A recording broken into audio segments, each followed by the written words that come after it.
¿Qué es un partido político? Antes has hablado de la sociedad civil. Hablemos, pues, de la sociedad civil. Un partido político, los partidos políticos españoles, después de Franco. El Partido Popular, no hablo de él. Es normal que si procede del franquismo y procede de la Falange, se convierta en un partido como la Falange, que es pues un partido estatal, financiado y pagado por el Estado.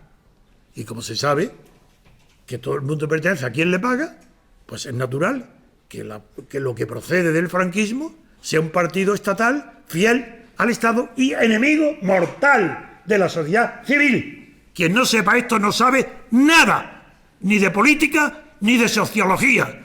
¿Qué es la sociedad civil? ¿La sociedad civil? Claro que existe la sociedad civil. ¿Acaso la que nos va a explicar Mario Conde? ¿Esa es la sociedad civil, la de los banqueros? ¿De qué nos puede hablar de sociedad civil? La sociedad civil es el mundo del trabajo, claro, y de la invención, lo que pertenece a la sociedad. ¿En qué es la que no es ni sociedad religiosa, ni sociedad militar, ni sociedad política, amigos? Qué pocas personas saben decir la verdad hoy en España. Sociedad civil es la que no es sociedad política. Entonces, ¿qué pasa? Pues que en España no hay más que dos cosas: Estado y sociedad civil. Como la sociedad civil no tiene instrumentos políticos porque no es una sociedad política, es la esclava del Estado actual de partidos. Lo que el Estado actual es un Estado de partidos. Pero yo no lo digo despectivamente. La mejor definición de lo que es el Estado de partidos está en Alemania, en la jurisprudencia del Tribunal Constitucional de Bonn, el gran jurisconsulto para los alemanes y para muchos que no conocen lo que es de verdad el derecho constitucional. Para ellos, Gerhard Leopold constituye el sumum de la sabiduría. Y él dijo, literalmente dijo, lo que hoy pasa en España y nadie se atreve a decirlo. Y lo dijo él en defensa de lo que hay hoy en España. Dijo Leopold que en el estado actual de partidos, lo que vulgarmente se llama partidocracia, en el estado de partidos, dice, no queda ni un solo resto de representación política. Esa es Alemania, Merkel, la que hoy tiene el imperio, como sabéis, en toda Europa, esa tiene un estado de partidos. Y que se distingue porque no tiene ni un solo elemento de representación. El estado de partidos no representa a nadie, porque en la propia Constitución española, que no es Constitución, digo, es una ley fundamental del reino, pues en eso dice que los partidos tienen la función de integrarse en el Estado. Esa es, exactamente, fascismo, totalitarismo, nazismo, todo eso está ahí, en ese artículo. Hay lo mismo que había con Franco. ¿Cuál es la función de los partidos? Integrar a las masas en el Estado. Vosotros no sois ciudadanos, aquí se habla mucho de ciudadanos, yo no conozco a ninguno. Un ciudadano, serán súbditos, pero que yo no conozco en España a nadie que sea ciudadano. ¿Sabéis? ¿Sois conscientes de los derechos de ciudadanos? Nadie. ¿Por qué? Pues porque no hay ciudadanía. Hay sumisión, esclavitud. No hay más que partidos estatales pagados por el Estado, mintiendo todos los días. Son los responsables de la crisis que hay. ¿Queréis que hablemos de crisis? Hablemos de la crisis. ¿Pero qué es la crisis económica? ¿Pero qué crisis económica si hay una crisis moral que es infinitamente mayor que todas las crisis económicas juntas? La crisis moral en España. ¿Pero quién cree hoy en la honradez, en la fidelidad, en la lealtad? Pero solamente los idiotas. Porque toda persona que sea un poco inteligente o se aprovecha de lo que hay o es un tonto. Pero que sí, es que no habéis dado cuenta todavía que la corrupción en España no es un epifenómeno a consecuencia de que no hay control del poder o que las leyes son defectuadas, nada de eso. Es muy sabio lo que está pasando en España. A la muerte de Franco, como no hay ruptura con el franquismo, como Suárez continúa con el franquismo, como los partidos estatales continúan las prácticas franquistas, como no hay libertad política colectiva, como solamente hay derechos individuales, pensar que donde hay derechos y libertades individuales, no hay libertad. Yo, porque tengo derecho, tengo libertad. No, eso, la libertad inherente a los derechos individuales no es libre, es una facultad. La libertad es crear algo a lo que no tienes derecho, pero que está dentro de la moralidad de la sociedad civil. A eso sí, esa libertad no hay en España. Lo que hay, no hay libertad colectiva. Si hubiera libertad colectiva podríamos cambiar el sistema, podríamos convocar referéndum los ciudadanos y dirán, pero es que en la Constitución dice que si se reúnen 500.000 de firmas y además se aprueba por 3/4 partes de las Cortes y además por 3/4 del Senado y además con el permiso del rey Juan Carlos, pues se podrá cambiar una coma de la Constitución.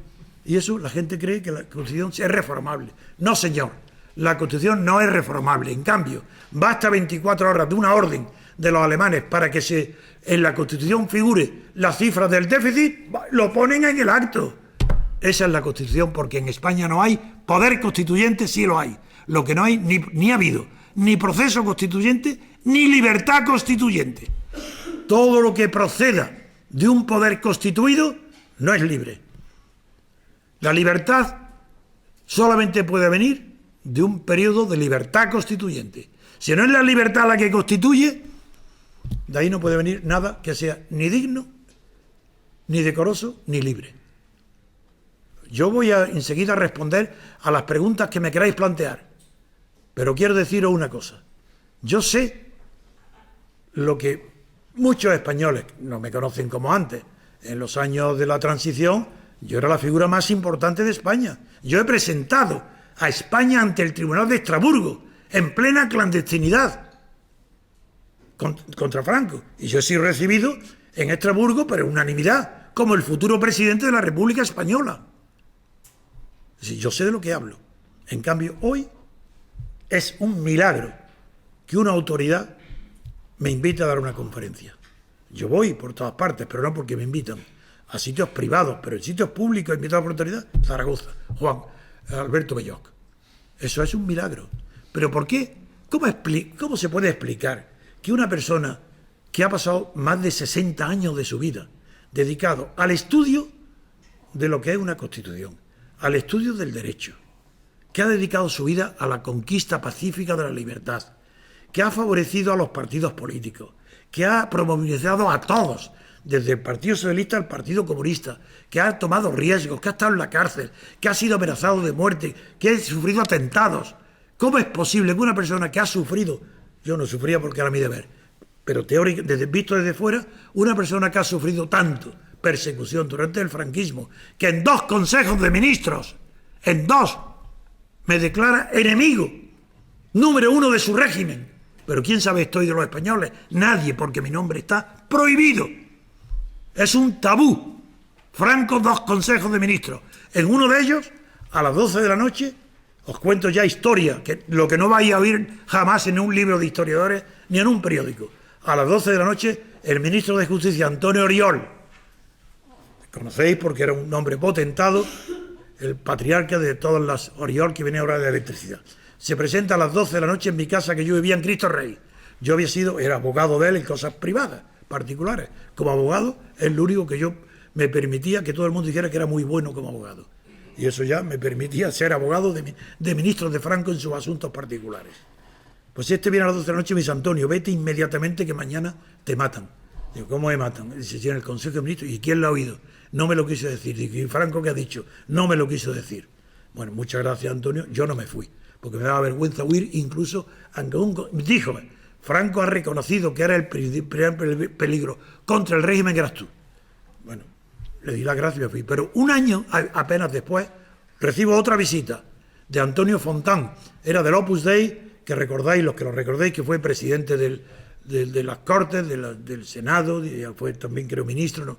Bueno, pues este me viene también a las 12 de la noche, y él, como me conocía bien, porque tenía más amistad con él, vino con 100.000 pesetas. Me dice: Antonio, como sé que nunca llevas dinero, ten 100.000 pesetas y vete corriendo que mañana te matan. ¿Pero qué estás diciendo? Te matan. Ha venido Faustino García Moncou, miembro del Opus Dei, ministro de Comercio, a verme a la residencia, calle Montesquinza, y a decirte que mañana te han preparado un camión en la Cruz tal, y verdad, conocían que yo tenía un asunto en Majadahonda y iban preparado mi asesinato. Y ahí ya lo tomé en serio, claro, me pareció serio, y me fui. Y cuando llegué a la Ventaria en Madrid, en la carretera de Navacerrada, me dio tal vergüenza que di la vuelta atrás y me volví atrás y suspendí, como es natural, el viaje, el asunto de los juzgados que tenía el día siguiente.